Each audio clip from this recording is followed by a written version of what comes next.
If you look inside your bulletin, you'll see a copy of the outline that we'll be going through this hour, but also this will continue into the second hour.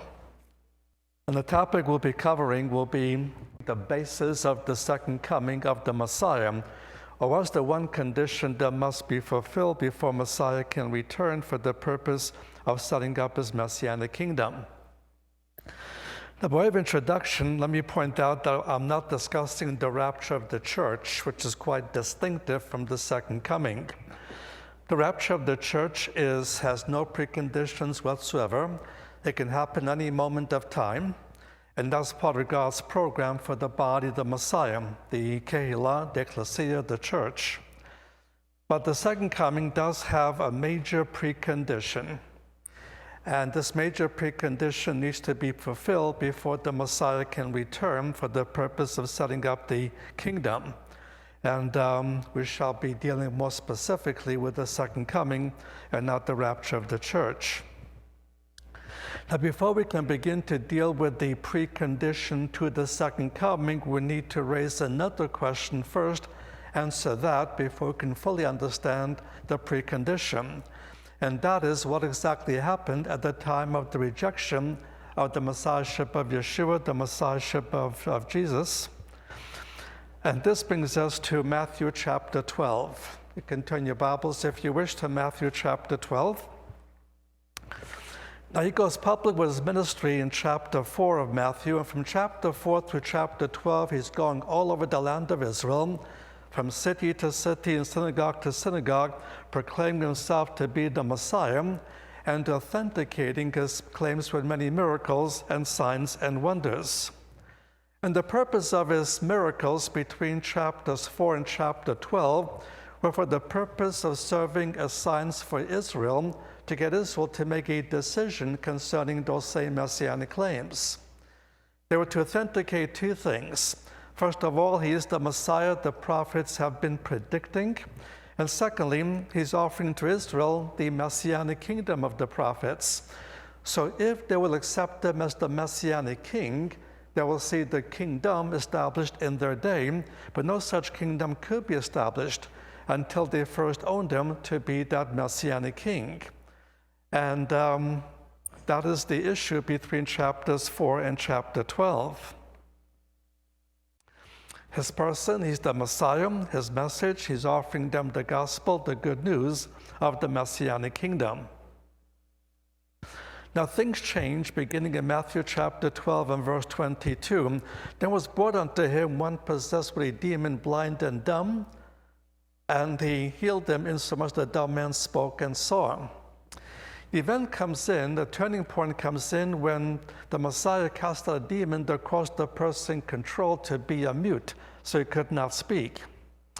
And notice that the question this raises in the very next verse, could this be the son of David? Now, why would they raise that question? Now, before the Messiah arrived, the rabbis separated miracles into two categories. And the categories were, first of all, miracles anyone would be able to do if he was empowered by God to do so. But secondly, there was a second category of miracles which would be referred to as messianic miracles, meaning miracles only Messiah would be able to do. And there were three main miracles in that second category. I'm not sure they're on the screen or not.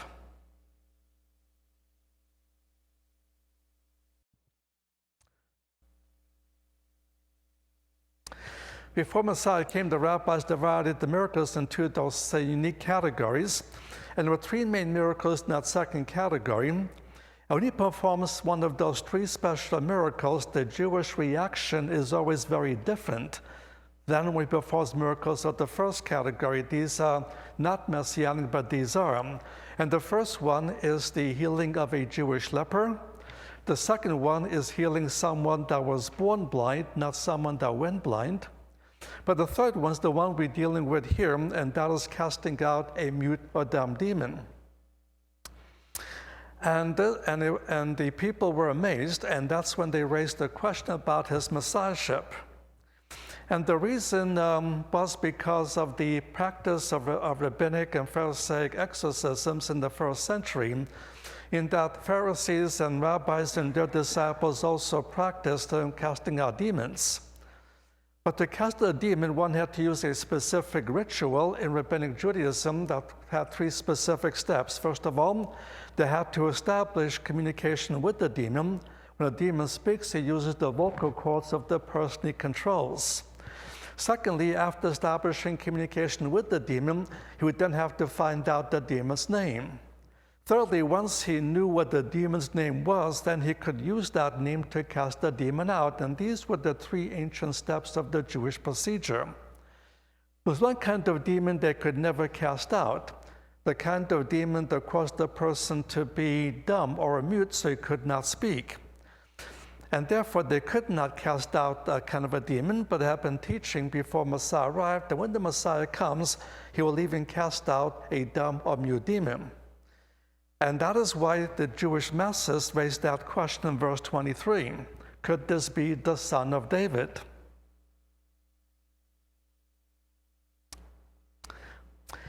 Now, the Pharisees have only one of 2 options, because while the multitudes are willing to raise the question, could this be the Messiah, what they're not willing to do is simply answer the question for themselves. And throughout our history, the Jewish people have tended to labor or belabor under a complex I would call the leadership complex. Whichever way the leaders go, the people are sure to follow. And this was true in biblical times. For example, throughout the Hebrew Bible, that when the king did that which was right in the eyes of the Lord, the people followed. When the king did that which was evil in the sight of the Lord, they also followed. And even today, when we give the gospel to our Jewish context, eventually they'll raise the same objection. If this Jesus is the Messiah, how come our rabbis do not believe on him? And in first century Israel, because of the stranglehold that Pharisaism had upon the Jewish masses, this complex was very strong. So again, while they're willing to raise the question, could this be the son of David? They're not willing to answer the question for themselves, looking to the spiritual leaders, the Pharisees, to answer that for them. And in verse 24, the Pharisees do respond, because they only have 2 options. The first option is to pronounce him to be the Messiah. This they don't want to do because of its previous rejection of the authority of Pharisaic Judaism. The second option would be to reject him, but if they choose to reject him, they also have to be able to explain away why he can do those things only Messiah would be able to do. And in verse 24, they go with the second option. And verse 24 reads, "But when the Pharisees heard it, they said, 'This man does not cast out demons, but by Beelzebub, the prince of demons.'"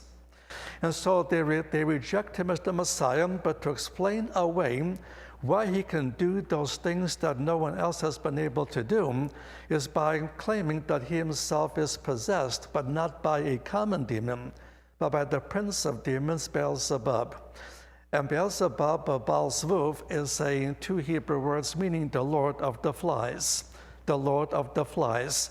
And this became the official basis for the rejection of his messiahship. He's not the Messiah on the basis of being demonized, being demon-possessed. And this became the official rejection of his messianic claims. In verses 25 to 45, we see the response of the Messiah.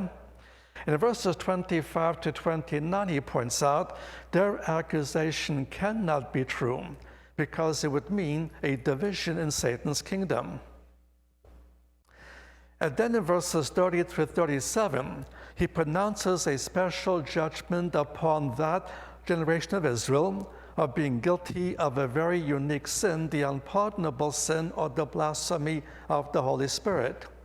And because the sin is what he calls it, unpardonable, a special judgment is now set down against that specific generation, a judgment that will come 40 years later with the Roman destruction of the city and the temple. And to make it even clearer, let me define exactly what the unpardonable sin is. There's only one context that this sin is mentioned. It's also mentioned in Mark and Luke, but it's the same context. Outside this context, you don't find the unpardonable sin mentioned, and it must be interpreted by virtue of the context where it is found. And by the context, we can define it as is on your screen, the national rejection of the Messiahship of Yeshua, the Messiahship of Jesus, while he was physically present on the earth on the basis, on the grounds of being demonized. I'll repeat. The national sin, the unpardonable sin, is the national rejection by Israel of the Messiahship of Jesus while he was present on the grounds of being demonized. And the unpardonable sin is what he calls it, and our judgment is inevitable. They'll finally come in the year 70 with the Roman destruction of the city and the temple. Let me make 4 ramifications to make it very clear exactly what the unpardonable sin is and what it is not. First of all, this is a national sin and not an individual sin. Individual members of that day and that generation could and did escape the judgment by becoming believers. Nor is this a sin any individual could commit today. It was not individual to begin with. And the Bible makes one thing very clear. Regardless of what sin anyone commits, every sin is forgivable to any individual that will come to God through the blood of the Messiah. And the nature of the sin is irrelevant. When he died on the cross, he didn't just die for those kinds of sins, but not for the others. He died for every kind of sin, rendering every kind of sin forgivable to an individual that will come to the Messiah through that blood of the Messiah. But for the nation as a nation, it is now unpardonable. Secondly, the sin is uniquely limited to the Jewish generation of that day and not applicable to subsequent Jewish generations that come after the year 70. It was to this Jewish generation that he visibly, physically came, offering himself as the Messiah, offering to set up the Messianic kingdom. It was this generation that rejected him. And so from now in the Gospels, you'll see those 2 words coming up over and over again.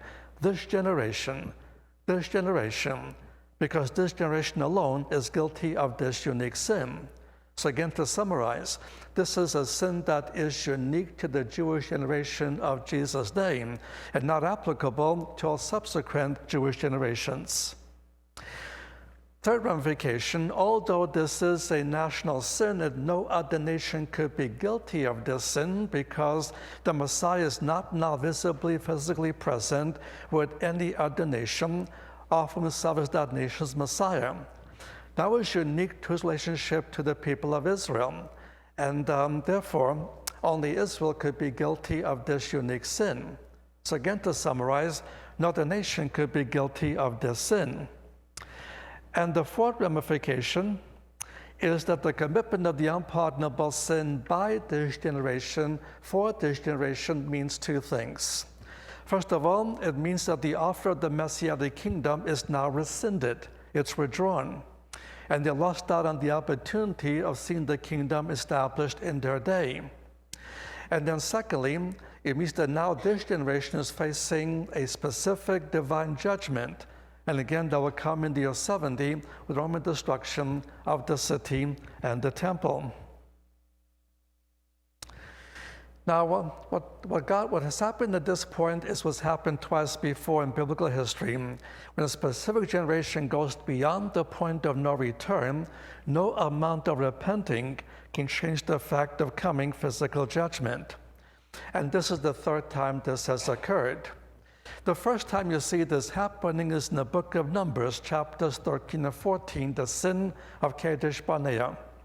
Kadesh Barnea is an oasis which was right on the border of the Promised Land. So once you walk past Kadesh Barnea, that will put you inside the Promised Land. And the people of Israel finally arrived at this oasis. And from the oasis, Moses sent out 12 spies who came back 40 days later, agreeing on one point. The land is all that God said it was, the land that flows to milk and honey. But then came a crucial point of disagreement, in that only 2 of the 12 spies said, God is with us, we can take the land. But 2 said, oh no, 10 said, oh no, because of the numerical superiority of the Canaanites and the military strength, no way we can take the land. As people often do today, they make the assumption the majority must always be right, and there was a massive rebellion against Aaron and Moses. The two men were almost killed in a mob scene until God intervened. And by that point, God decreed a judgment on the extra generation. They would now have to continue wandering in the desert until 40 years pass. In that 40-year period, all who came out of Egypt will die out. And there'll be a new nation that was born as free men in the desert and not the slaves in Egypt that will be allowed to enter the promised land. So what happened is that God withdrew the offer of the promised land from that generation, the exit generation, just as here in Matthew 12, he's withdrawing the offer of the kingdom from this generation.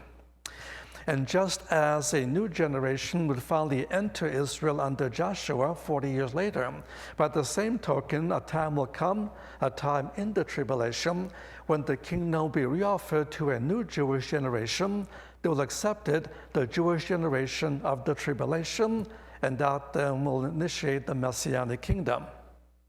Now again, once a point of no return is reached, no amount of repenting can change the fact of coming physical judgment. And chapter 14 of Numbers does say the people repented. And verse 20 even says God did forgive the sin. It did not affect anyone's individual salvation. But now they had to pay the physical consequences of going beyond the point of no return, which was physical death outside the land. And we should remember even Moses had to die outside the land because of a sin he committed, but it did not affect his individual salvation. What we're dealing here is the physical consequences of going beyond the point of no return. The second time this happened is in the days of King Manasseh, who was the worst king Jerusalem ever had. He was guilty of shedding much blood among the Jewish believers of that day. And he even was more wicked than other wicked kings of Jerusalem. He even practiced human sacrifice. And finally, a point of no return was reached, and God decreed the Babylonian destruction of the city and the first temple, and decreed the 70 years of the captivity. Now here again, once a point of no return is reached, no amount of repenting could change the fact of coming physical judgment. And indeed, towards the end of his reign, Manasseh did repent. He became a saved man. He was followed by the righteous rule of King Josiah, who brought revival throughout the whole land. But God said he will not bring on the captivity in Josiah's day, but the judgment itself was inevitable. And so not long after Josiah's death, the Babylonians came. And now for the third time here in Matthew 12, a specific generation goes beyond the point of no return. And what that means is that no matter how many Jewish people come to believe, and by the way, myriads of Jews came to believe in the first century, it would not change the fact of the coming judgment of AD 70. The point of no return has been reached, and the judgment was now inevitable. After hearing the words of rebuke and judgment, in verse 38, the Pharisees tried to retake the offensive by asking him to show them another sign. Now, by this point of time, he performed many signs and wonders, including those unique miracles that they themselves had labeled to be uniquely messianic miracles. But now the point of no return is reached. And so in verses 39 and 40, he announces a new policy concerning the purpose of his signs. And from now on, he will no longer be performing signs for the benefit of the nation to get them to come to faith. They've now made the judgment, they've now made the sin inevitable, and the sin itself is unpardonable.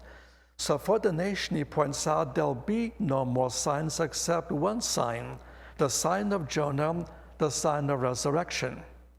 He does continue to perform many miracles after the events of Matthew 12, but the purpose of his miracles now change. No longer will the purpose of his miracles be to serve as signs to Israel to get them to make a decision. The purpose now will be for the training of the 12 disciples, for the new kind of work they'll have to conduct because of this rejection, the kind of work they'll be performing in the book of Acts. But for the nation, there'll be no more signs except one sign, the sign of Jonah, the sign of resurrection. And this sign will come to Israel 3 different times. First will be the resurrection of Lazarus. Secondly, will be the resurrection of the Messiah himself.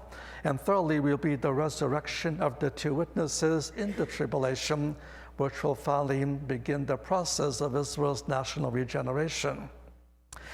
After announcing his new policy concerning the purpose of his signs, he continues with the theme of judgment that was interrupted. But now notice the beginnings of the focus on this specific generation. Verse 41, the men of Nineveh shall stand up in the judgment with this generation and shall condemn it. Verse 42, the queen of the south shall rise up in the judgment with this generation and shall condemn it. He now brings in 2 Gentile examples from the Hebrew Bible, the men of Nineveh and the queen of Sheba. Now, these were Gentiles who had a lot less light to respond to, but they did respond to lesser light.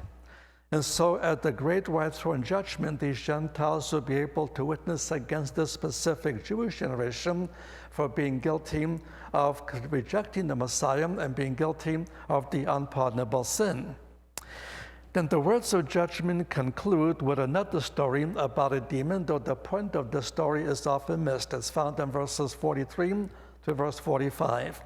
He talks about a demon that was living in a person, but then chose to leave. It was not cast out.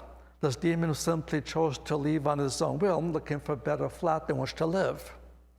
He searches for a while, but when he can find no vacancies, he decides to go back to the person who was then dwelling earlier. When he finds him again, he finds him swept in verse 44. He finds him garnished, but finds him still empty. Because in this interval period, when the man was freed of any demonic indwelling, he was not indwelled by some other spirit, be it the Holy Spirit or a demonic spirit. So because the man remained empty, this demon is able to go back in. And he doesn't want to live by himself anymore, so he invites 7 of his friends to join him. And in verse 45, he points out the last state of that man is worse than the first. Because at the first, he only had 1 demon in him. Because he remained empty, now has 8 demons in him. But the point of the story is made in the very last phrase of verse 45. Even so shall it be unto this evil generation. Notice again the focus on this specific generation. Then when this generation began, it began with the preaching of John the Baptist. And John's calling was to prepare that nation for the reception of the Messiahship of Jesus. And so preaching of John, this generation was swept and this generation was garnished. But now with the rejection of the Messiahship, they remain empty. And because they remain empty, the last state will be worse than the first. At the first, under Roman domination, they had to pay heavy taxes and tribute to Rome. Rome allowed them to retain their ethnic identity. Jerusalem was standing. The temple was functioning all of its heroic glory. They even had a semi-autonomous government in the Sanhedrin. But 40 years after these words were spoken, the legions of Rome came. After a 4-year war and a 2-year siege, the city was destroyed, the temple torn down till there was not one stone on top of another, and the Jewish people dispersed throughout the world. The last state of that generation did become worse than the first. Now, the 4 specific results, 4 results under point 3 in your outline, 4 specific results of this particular unpardonable sin. First of all, the signs will no longer be for the benefit of the nation. From now on, they'll be training the 12 disciples for the new ministry they'll have to perform in the book of Acts. But the second result concerns the miracles themselves. Now, before Matthew 12, his miracles were for the benefit of the masses, and he did not really necessarily require them to have faith first. For example, the healing of the man at the pool of Bethesda in John chapter 5, which is an event that precedes Matthew 12. Jesus simply sought the man out and proceeded to heal him. And the man did not know who Jesus was. There was no faith on his part. He didn't even knew what Jesus was claiming to be. He had to later on go back and find out who he was. Because at this point, faith was not essential for these miracles to occur. These miracles were to get them to believe. Now that will change after Matthew 12. From now on, he'll perform miracles only for the benefit of individuals. And now he will require them to have faith first. Also, part of the second result concerns the fact that before Matthew 12, he would tell people, go and proclaim what God has done for you after they've been healed of some problem. But in after Matthew 12, every time he heals someone, he tells that person, don't tell anyone what I've done for you. He now initiates a policy of silence, and those who benefit from his messianic power are prohibited to tell anyone about it. And so we can summarize it this way: it goes from tell all to tell no one. And his miracles go from masses without faith to individuals with faith. The third result concerns the message that he and the apostles will now be proclaiming. Until Matthew 12, both he and they went all over Israel, again city to city and synagogue to synagogue, proclaiming him to be the Messiah. That changes after Matthew 12. And now he'll even prohibit his own apostles to tell anyone who he is. And so later in Matthew chapter 16, when Peter makes his famous confession and says, you are the Messiah, the Son of the God, the living one, the Messiah tells Peter, don't tell anyone I am the Messiah. And they too must follow the new policy of silence until that is prohibited, until that is removed in Matthew 28 with the Great Commission. At that point, again, allowed to proclaim the gospel message to all. And so to summarize, he goes from proclamation of his messiahship to silence about his messiahship. And the third change has to do with the style of teaching. Until Matthew 12, he taught the people, when he taught them publicly, he taught them clearly, distinctly, in terms that they both could and did understand. And there's one example of this in Matthew 5-7, the Sermon on the Mount. And when he is finished, the people clearly understood what he was saying, and more significant, they knew where he differed with the scribes and Pharisees. But now after Matthew 12, beginning of Matthew 13, he begins teaching with a new methodology. Look at chapter 13, verse 1. 13, verse 1, on that day, on what day? The same day the rejection occurred. The same day the unpardonable sin was committed. On that day, says verse 3, he spoke to them many things in parables. He now begins teaching parabolically. And in verse 10, when the disciples ask him, why are you teaching them in parables? They're not accustomed to him teaching quite that way. He said there are two reasons for the parabolic method of teaching. The first reason is for the believers, the disciples, and for them these parables will illustrate the truth. But for the masses, the purpose will be to hide the truth, to teach them in terms that they cannot and will not understand. Because by now they received sufficient light to respond correctly, they responded incorrectly with the unpardonable sin, and no further light will be given to them. Now look at Matthew chapter 13. And look at verse 34, Matthew 13:34. All these things spoke Jesus in parables unto the multitudes, and notice, without a parable spoke he nothing unto them. Not a parable spoke he nothing unto them. Now this is not a true statement before Matthew 12, but is absolutely true after Matthew 12. Whenever he teaches publicly, it'll always be parabolically in terms that they will not and cannot understand. Because by this point of time, they received sufficient light to respond correctly.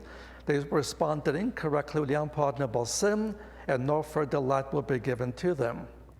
It's impossible to appreciate why his ministry changes so radically in these four areas, unless we see how crucial the events of Matthew 12 are. It will set the stage for the second half of the ministry.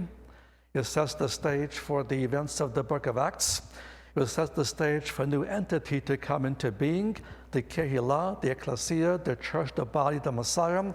It sets the stage for Jewish history for the next 2,000 years. It's a very crucial turning point.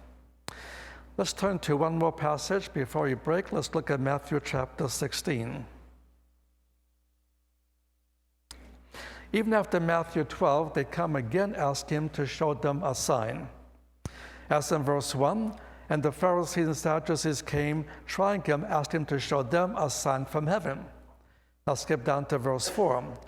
An evil and adulterous generation seeks after a sign. There shall no sign be given unto it, but the sign of Jonah. He left them and departed. And that is his consistent answer after Matthew 12.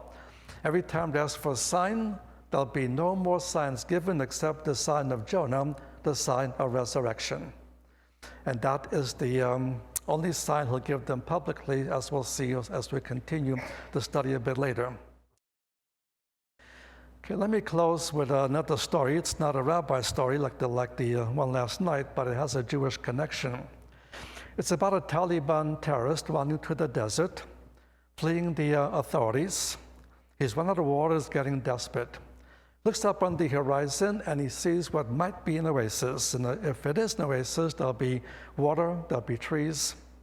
When he finally gets there, he realizes there's no trees there, there's no water there, just an old Jewish man selling ties. And the Taliban terrorist asked him, "Don't you have any water here?" And the Jewish man says, "I have no water.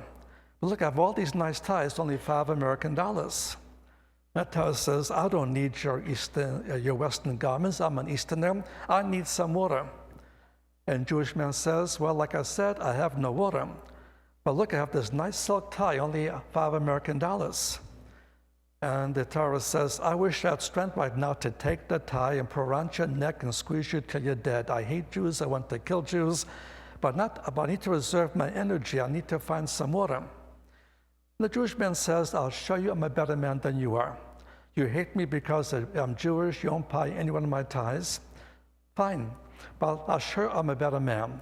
If you just walk in a straight line between these sand dunes for about another kilometer, you'll come to a crossroads that has a nice restaurant, has all the water you could possibly want to drink. So go in peace and may God bless you."